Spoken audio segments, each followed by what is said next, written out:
Hello all, welcome to Edutap Himachal Pradesh YouTube channel. बहुत बहुत स्वागत है आप लोगों का Vijay batch means answer writing series के इस नए लेक्चर में, जहां पर हम डे 34 में GS2 के 4 क्वेश्चन डिस्कस करेंगे। देखिए, हमारा जो विजय बैच इनिशिएटिव है, इस प्रोग्राम में हम आपको 45 डेज़ में 180 क्वेश्चन की आंसर राइटिंग प्रैक्टिस करवा रहे हैं। और इसका मेन एम क्या है कि आप लोग टॉपर्स की तरह आंसर लिखना शुरू हो जाएं और आपका जो HPS मेंस का परफॉर्मेंस है वो काफ़ी इंप्रूव कर जाए। तो आज डे 34 में हम GS2 के 4 क्वेश्चन डिस्कस करेंगे, जहां पर 2 क्वेश्चन होंगे 4 मार्क्स के, एक क्वेश्चन रहेगा 8 मार्क्स का और एक क्वेश्चन रहेगा 20 मार्क्स का, जो कि हमारा हिमाचल प्रदेश का पैटर्न भी है। ठीक है, हमारी जो डिस्कशन है ये होगी on the basis of 3 step formula for answer writing, जहां पर हमने एक वीडियो बनाई थी और आपको बताया था कि कौन से 3 स्टेप आपको फॉलो करने चाहिए वाइल राइटिंग योर आंसर्स। अगर आप में से किसी बच्चे ने वो वीडियो नहीं देखी है तो ऊपर दिए गए लिंक पर जाकर वो वीडियो देख सकता है। ठीक है, तो शुरुआत करते हैं आज के इस लेक्चर की। हमारा जो पहला क्वेश्चन है, it is from the topic bilateral regional and global groupings and agreement involving India and affecting India's interest। GS2 paper 5 unit 3 सब यूनिट 1 का एक क्वेश्चन है।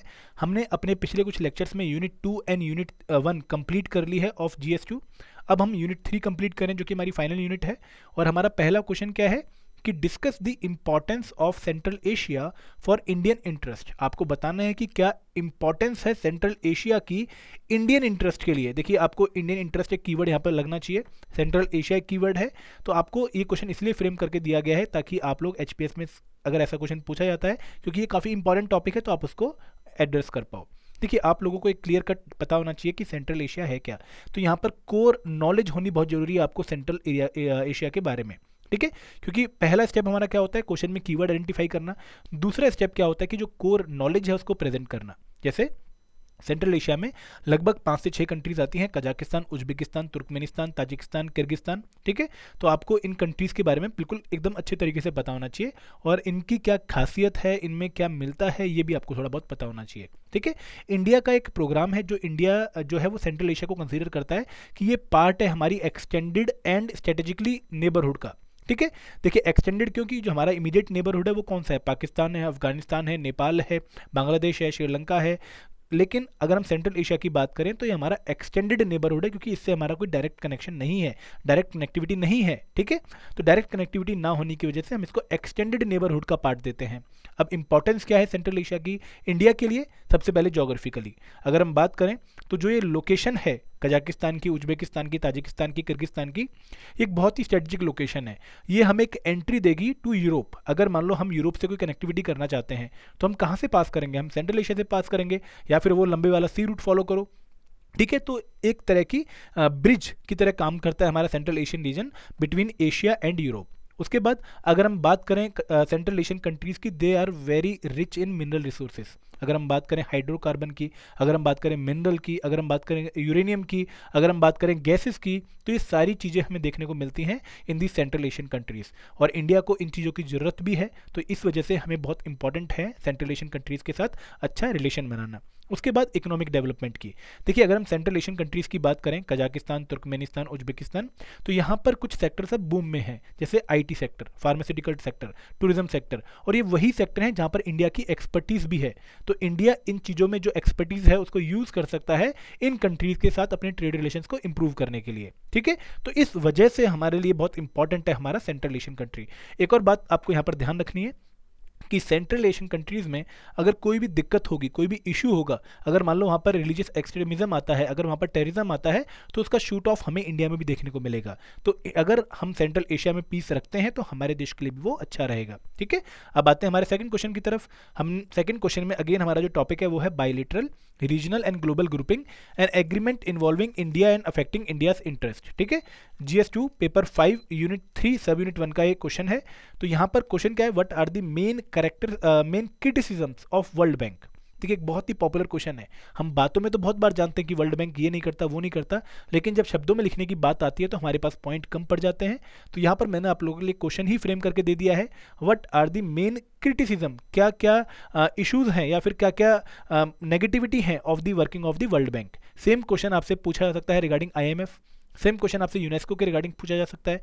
तो आपको जितनी भी इंपॉर्टेंट ग्रुपिंग्स हैं और जो इंडिया के साथ उनकी पार्टनरशिप है, जैसे WTO, उनके आपको क्रिटिसिज्म पता होने चाहिए, उनके इंपॉर्टेंट फीचर्स आपको पता होने चाहिए। ठीक है, अगर हम वर्ल्ड बैंक की बात करें तो वर्ल्ड बैंक 1944 में बना था, 1944 में बना था, और ये एक ग्रुप का पार्ट है। वर्ल्ड बैंक ग्रुप में आपके बेसिकली 5 बैंक आते हैं, जैसे international bank for reconstruction and development, international finance agency, ठीक है, देन आईडीए आता है, देन मीगा आता है, multilateral investment guarantee agency, then international centre for investment settlement dispute, ठीक है। तो 5 बॉडी आती हैं और ये 5 बॉडी मिलके वर्ल्ड बैंक का ग्रुप बनाती हैं।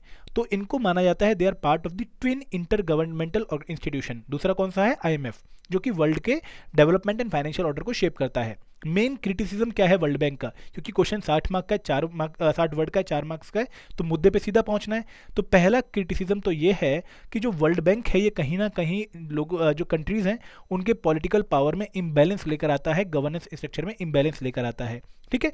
जब भी वर्ल्ड बैंक किसी पर्टिकुलर कंट्री को लोन देता है तो उसके साथ वो कुछ कंडीशन अटैच करता है, रिकमेंड करता है।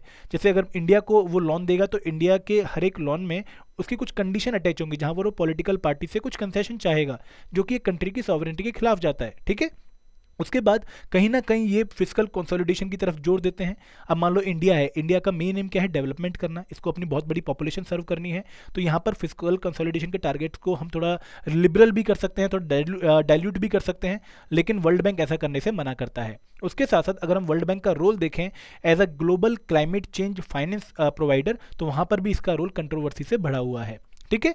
अब ये आपको क्रिटिसिज्म पता होने चाहिए थे, अगर आपको नहीं पता है तो आप इनको नोट डाउन कर लीजिए, बहुत इंपॉर्टेंट है।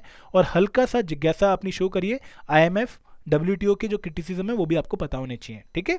अब आते हैं हमारे थर्ड क्वेश्चन की तरफ। हमारा थर्ड क्वेश्चन है from the topic India's relation with United state of America, Russia, China, Pakistan, Bangladesh, Sri Lanka, Afghanistan, Nepal, Maldives and middle east countries, ठीक है। तो यहाँ पर हम बात करेंगे अफगानिस्तान की, और अफगानिस्तान काफ़ी इंपॉर्टेंट है अगर हम बात करें पिछले 1 सालों से, क्योंकि यहाँ पर जो अफगानिस्तान की गवर्नमेंट थी उसको टॉपल कर दिया गया तालिबान के द्वारा, यूएसए ने विड्रॉ कर लिया है। तो उसी रिगार्डिंग ये क्वेश्चन है कि withdrawal of USA forces from Afghanistan leaves behind a vacuum, एक वैक्यूम बन चुका है जहां पर अभी तालिबान ने कब्जा कर रखा है, which can be filled by India critically comment. Critically comment का मतलब क्या है कि यहां पर आपको पॉजिटिव एंड नेगेटिव दोनों एंगल से इस पर्टिकुलर स्टेटमेंट को कमेंट करना पड़ेगा। कमेंट मतलब आपको अपने व्यूज देने हैं, आपको इस स्टेटमेंट को प्रूव करना है, ठीक है। तो यहां पर की वर्ड क्या है? विड्रॉल ऑफ यूएसए, ठीक है। उसके बाद vacuum which can be filled by India, तो आपको वैक्यूम को जस्टिफाई करना पड़ेगा, ठीक है। देखिए इंडिया और अफगानिस्तान की अगर हम बात करें तो इनकी काफ़ी स्ट्रॉन्ग रिलेशनशिप है फ्रॉम द पास्ट इटसेल्फ, हमारे हिस्टोरिकल लिंक है, हमारे कल्चरल लिंक हैं, ठीक है। अभी यूएस प्रेसिडेंट ने अनाउंस किया था कि सितंबर 2021 तक वो अपने सारे ट्रूप्स को विड्रॉ कर लेंगे, ठीक है। अब जब ट्रूप्स विड्रॉ हो चुके हैं तो उसके बाद अफगानिस्तान में इंटरनल इंस्टेबिलिटी आ गई है, जहाँ पर तालिबान ने जो बहुत सारे एरियाज उनको अपने कब्जे में ले लिया है और अफगान गवर्नमेंट को टॉपल आउट कर दिया है। इसके बाद इंडिया के लिए काफ़ी इंपॉर्टेंट हो जाता है इस पावर वैक्यूम में एक इंपॉर्टेंट रोल प्ले करना। देखिए जो वाशिंगटन का डिसीजन था अपनी जो फोर्सेज हैं उनको वहाँ से लेकर बाहर जाने का, उसके बाद जो डिफरेंट एक्टर्स हैं जो अफगानिस्तान में इंटरेस्ट रखते हैं उनका जो इंटरेस्ट है वो काफ़ी एक्टिव हो चुका है। अगर हम चाइना की बात करें, टर्की की बात करें, रशिया की बात करें, इंडिया की बात करें, तो ये सारे ही चाहते हैं कि अफगानिस्तान में वो कोई ना कोई अपना जो इंटरेस्ट है उसको परस्यू करें। इस जो पावर वैक्यूम आया है यूएसए के जाने के बाद अफगानिस्तान में, उसका एडवांटेज लें, ठीक है। तो यहाँ पर अपॉर्चुनिटी क्या है इंडिया की? सबसे बड़ी अपॉर्चुनिटी ये है कि इंडिया ऑलरेडी एक बहुत इंपॉर्टेंट प्लेयर का रोल प्ले कर रहा है इन दी पीस प्रोसेस, ठीक है, जो कि यूएसए एक्नॉलेज करता है। इंडिया का पूरा सपोर्ट है Afghan led, Afghan owned and Afghan controlled government की तरफ। उसके बाद बहुत सारे ऐसे डेवलपमेंटल प्रोजेक्ट हैं जहाँ पर हम ऑलरेडी इन्वेस्ट कर रहे हैं। हमने काफ़ी इंफ्रास्ट्रक्चर डेवलप किया है अफगानिस्तान में, जैसे Afghan parliament, जरंज Dilaram highway, Afghanistan India friendship dam जिसको सलमा डैम के नाम से भी जाना जाता है, फिर हमारा सिक्योरिटी इंटरेस्ट भी अफगानिस्तान में। देखिए याद रखिए कि जब जब अफगानिस्तान में दिक्कत आएंगी इंडिया में उसका हमें पूरा शूट ऑफ देखने को मिलेगा, इंडिया में भी उसका इम्पैक्ट हमें देखने को मिलेगा।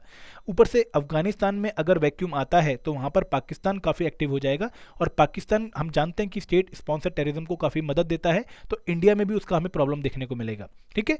Then changed position of India with respect to Taliban. देखिए इंडिया की जो पहले पॉलिसी थी तालिबान के रिगार्डिंग वो काफ़ी स्ट्रिक्ट थी, लेकिन धीरे धीरे इंडिया अब तालिबान के टुवर्ड्स लिबरल होता जा रहा है और इंगेजमेंट वो बढ़ा रहा है विद द तालिबान इटसेल्फ, ठीक है। इंडिया एक बहुत ही एक्टिव तरीके से सोचता है कि हम एक रोल प्ले करें कि हम अफगानिस्तान में terrorism violence, women right and democratic values इनको अपहोल्ड करें, टेररिज्म और वायलेंस को खत्म करें और women right and democratic values को अपहोल्ड करें। ठीक है, तो ये अपॉर्चुनिटी है इंडिया के लिए, लेकिन इस अपॉर्चुनिटी में भी कुछ चैलेंज हैं। देखिए क्वेश्चन थोड़ा बड़ा हो रहा है, लेकिन यहाँ पर आपको ध्यान रखना है कि मेरा एम आपको इस क्वेश्चन के आंसर के साथ साथ इस पूरी न्यूज़ को कवर करवाना है, ताकि अगर मान लो डिफरेंट पार्ट तरीके से क्वेश्चन पूछा जाता है आपसे तो आप उसको भी एड्रेस कर पाएं कि what are the challenges to India in playing a critical role in Afghanistan. तो अगर मान लो ऐसा क्वेश्चन आता है तो आपका सेकंड पार्ट यहाँ पर काफी इंपॉर्टेंट हो जाएगा कि what are the challenges for India. सबसे बड़ा चैलेंज ये है कि अभी भी अफगानिस्तान में वायलेंस काफी ज्यादा है, वो अभी भी कम नहीं हो रहा है। ठीक है, उसके बाद तालिबान काफ़ी एक एक्टिव रोल प्ले कर रहा है और तालिबान को हम ट्रस्ट नहीं कर सकते और बहुत सारी कंट्रीज को रिकॉग्नाइज नहीं करती हैं। यूएस का जो एग्जिट है फ्रॉम अफगानिस्तान वो चाइना को एक बहुत इंपॉर्टेंट अपॉर्चुनिटी प्रोवाइड कर रहा है कि वो अपना belt and road initiative Afghanistan में कैरी करे। उसके बाद जो आपकी अफगान फोर्सेस हैं उनकी इतनी स्ट्रेंथ नहीं है कि वो तालिबान से फाइट कर पाएँ। ठीक है, एक और बात कि अगर मान लो डिस्टेबलाइज्ड होता है या अफगानिस्तान में तालिबान का रोल काफ़ी बढ़ जाता है तो उसके बाद हमें जम्मू एंड कश्मीर में भी काफ़ी वायलेंस देखने को मिलेगा। ठीक है, तो इंडिया का रोल काफ़ी इंपॉर्टेंट है, ना सिर्फ रीबिल्ड करने में अफगानिस्तान को, बल्कि यूनाइटेड नेशन में एक इंपॉर्टेंट फोर्स प्ले करने में कि हम अफगानिस्तान के लिए कुछ करना चाहते हैं, ये भी इंडिया को रोल प्ले करना पड़ेगा। ठीक है, तो आप अपने आंसर्स में इसको लिखेंगे। अब बात करते हैं हमारे लास्ट क्वेश्चन की। Last question again from the topic India relation with United state of America, Russia, China, Pakistan, Bangladesh, Sri Lanka, Afghanistan, Nepal, Maldives and middle east countries, GS2 paper 5 unit 3 सब यूनिट 1 का क्वेश्चन है और बहुत इंपॉर्टेंट क्वेश्चन है। माइंड माई वर्ड्स कि इस बार पूरे चांसेस हैं कि इस पर्टिकुलर टॉपिक पर क्वेश्चन आपका पूछा जाए कि India US relation goes beyond the bilateral and has regional and global dimension. Elaborate on the statement highlighting the major areas of cooperation between the two countries. देखिए आपसे क्वेश्चन में basically ये पूछा गया है कि अब ये दो कंट्रीज बायलेटरल रिलेशन, सिर्फ बायलेटरल रिलेशन नहीं रखती हैं, इनकी जो पार्टनरशिप है वो रीजनल एंड ग्लोबल डायमेंशन के बहुत बड़े लेवल पर है और आपको इस स्टेटमेंट को एलोबरेट करना है, अच्छे से एक्सप्लेन करना है और बताने हैं कि कौन कौन से एरियाज ऑफ कॉपरेशन है इन दोनों कंट्रीज के बीच में। तो इस क्वेश्चन में आप दो माइक्रो पार्ट देखेंगे। पहला माइक्रो पार्ट क्या है कि आपको इस स्टेटमेंट को जस्टिफाई करना है और दूसरा माइक्रो पार्ट क्या है कि आपको मेजर एरियाज ऑफ कॉपरेशन बताने हैं बिटवीन द टू कंट्रीज। ठीक है, देखिए इंडिया एंड यूएसए की जो पार्टनरशिप है वो हमेशा से अच्छी नहीं रही है। अगर हम बात करें पास्ट की तो काफ़ी रॉकी हिस्ट्री है। अब यूएसए इन 20th सेंचुरी पाकिस्तान को काफ़ी सपोर्ट करता था, लेकिन 21st सेंचुरी की शुरुआत से हमें एक पॉजिटिव ट्रेंड देखने को मिला है between the India and US partnership. ठीक है, जो बायलेटरल रिलेशन है वो स्ट्रेंथन हुए हैं, दोनों ही कंट्री डेमोक्रेसी को मानती हैं, रूल ऑफ लॉ को मानती हैं, ह्यूमन राइट को काफ़ी तवज्जो देती हैं। ठीक है, लिबर्टी एंड जस्टिस को फॉलो करती हैं। उसके साथ साथ इन्फ्लुएंस काफ़ी बढ़ चुका है अमेरिकन इंडियंस का in domestic policies of USA. हमारा जो कल्चरल एक्सपोर्ट है in the form of yoga and Bollywood, उसने भी इंडिया की सॉफ्ट पावर को इनहांस करने की कोशिश करी है इन यूनाइटेड स्टेट। ठीक है, तो पोस्ट ट्रंप के बाद अब हमें दोबारा से एक स्ट्रेटेजिक पार्टनरशिप बिल्ड होती हुई दिखती है बिटवीन इंडिया एंड यूएसए। अब यहाँ पर हम इस क्वेश्चन को सेम टाइम पे दोनों तरीके से कवर करेंगे। हम कॉपरेशन के साथ साथ बताएंगे कि हर एक एरिया ऑफ कॉपरेशन में किस तरीके से रीजनल एंड ग्लोबल डायमेंशन है। जैसे अगर हम इकोनॉमिक कॉपरेशन की बात करें तो इंडिया का जो यूएस है वो लार्जेस्ट ट्रेडिंग पार्टनर में आता है और काफ़ी ज़्यादा अमाउंट ऑफ एफडीआई हमें मिलता है फ्रॉम द यूनाइटेड स्टेट, लगभग $50 बिलियन। ठीक है, यूनाइटेड स्टेट इंडिया का लार्जेस्ट गुड एक्सपोर्ट मार्केट है। ठीक है, उसके साथ साथ हमें कुछ डिफरेंसेस देखने को मिलते हैं, जैसे intellectual property, local sourcing provision, subsidy norm, इनमें हमें WTO में इंडिया और यूएस आमने सामने खड़े होते हुए दिखते हैं। लेकिन उसके बाद भी इनका जो सिग्निफिकेंस है रिलेशनशिप का वो काफ़ी ग्लोबल लेवल का है, क्योंकि दोनों ही कंट्रीज वो इकोनॉमीज हैं जिनका वर्ल्ड ट्रेड पर, वर्ल्ड एंड रीजनल ट्रेड पर काफ़ी इंपॉर्टेंट इम्पैक्ट है। अगर हम बात करें सिक्योरिटी कॉपरेशन की तो इंडिया ने यूएसए के साथ 4 फाउंडेशनल एग्रीमेंट साइन किए हैं जो कि दोनों देशों की मिलिट्री के बीच में एक इंटरऑपरेबिलिटी को बढ़ाते हैं, sale and transfer of high end technology को प्रमोट करते हैं। जिसमें पहला एग्रीमेंट था general security of military information agreement GSOMIA, signed in 2002, जो कि इंटेलिजेंस शेयरिंग को प्रमोट करता है। Then logistic exchange memorandum of agreement जो कि लेमोवा के नाम से जाना जाता है, 2016 में साइन हुआ है। ये एक दूसरी की कंट्री मिलिट्री को ये परमिशन देता है कि आप रिफ्यूलिंग के लिए या फिर रिप्लेसमेंट के लिए एक दूसरे के मिलिट्री बेस को यूज़ कर सकते हैं। Then communication compatibility and security agreement COMCASA जो कि 2018 में साइन हुआ है, ये एक दूसरे को सेम कम्युनिकेशन सिस्टम ऑपरेट करने के लिए हेल्प करता है। Then basic exchange and cooperation agreement BECA for geospatial intelligence जो एक दूसरे को शेयर करने को देता है, geospatial and satellite data. ठीक है, तो ये चारों ही एग्रीमेंट हमारे साइन हो चुके हैं विद द यूनाइटेड स्टेट। इसका रीजनल सिग्निफिकेंस क्या है कि we have a partnership like Quad with the USA, और इसके साथ साथ यूएसए इंडिया को एक बहुत इंपॉर्टेंट प्लेयर मानता है in Indo Pacific strategy. Global significance क्या है कि we are trying to build a multipolar world order. हम ये नहीं चाहते हैं कि एक यूनिपोलर वर्ल्ड बने जहां पर सिर्फ एक सिंगल पावर पूरे वर्ल्ड को रूल करे। हम चाहते हैं कि there should be multiple powers जो कि वर्ल्ड में इंपॉर्टेंट रोल प्ले करें। उसके बाद डिप्लोमेटिक कॉपरेशन काफ़ी इंपॉर्टेंट है। यूएसए काफ़ी सपोर्ट करता है इंडिया की क्लेम को परमानेंट सीट एट यूएनएससी के लिए। इसके साथ Indian US collaborate on global multilateral forum like east India summit G20। ठीक है, ग्लोबल सिग्निफिकेंस क्या है इसका कि यूएनएससी काफ़ी अच्छा रिफ्लेक्ट होगा अगर इंडिया उसमें पार्टिसिपेट होता है और कुछ और कंट्रीज भी आते हैं। एक रिफॉर्म मच नीडेड है जहां पर यूएसए की हमें कॉपरेशन चाहिए होगी। अगर हम बात करें, India and USA have a very high cooperation in science and technology, innovation and energy. ठीक है, हमारे आपस में कुछ प्रोग्राम्स हैं जैसे strategic energy partnership, Indo US virtual network for कोविड-19। ठीक है, तो यहाँ पर भी हमारी जो पार्टनरशिप है वो काफ़ी डीप होती जा रही है। देन एनवायरमेंट कॉपरेशन हमारी काफ़ी ज़्यादा है, तो आपको ये सारी अपने एग्जांपल्स में मेंशन करनी पड़ेगी। देखिए आंसर लंबा होगा लेकिन ये 20 मार्क्स का क्वेश्चन है, 400 वर्ड का क्वेश्चन है, तो आपको ये चीज़ें बतानी पड़ेंगी। ठीक है, और आपको करंट कंटेक्स्ट भी पक्का दिखाना पड़ेगा कि कोविड-19 पैंडेमिक के टाइम पर किस तरीके से हमें एक दूसरे की कॉपरेशन देखने को मिली है। ठीक है, स्टार्टिंग में भले ही वो नेगेटिव थी लेकिन at the end of the covid pandemic हमें एक दूसरे कंट्री के बीच में काफ़ी अच्छा कॉपरेशन देखने को मिला है। ठीक है, तो आपको हर एक डायमेंशन बतानी है, environmental domain, science and tech, innovation, energy, diplomatic, military, economy, ये सारी डायमेंशन आपको कवर करनी है। ठीक है, तो ये था हमारा आज का चौथा आंसर। तो आई होप कि आप लोगों को लेक्चर काफ़ी अच्छा लगा होगा। प्लीज़ अपने रिव्यू पक्का दीजिएगा नीचे, आपके रिव्यू हमें अप्रिशिएट करने में हेल्प करेंगे। उसके साथ साथ आपके रिव्यू हमें बताएंगे कि हमें और कैसे बेहतर करना है। Thank you very much friends, जय हिंद, जय भारत।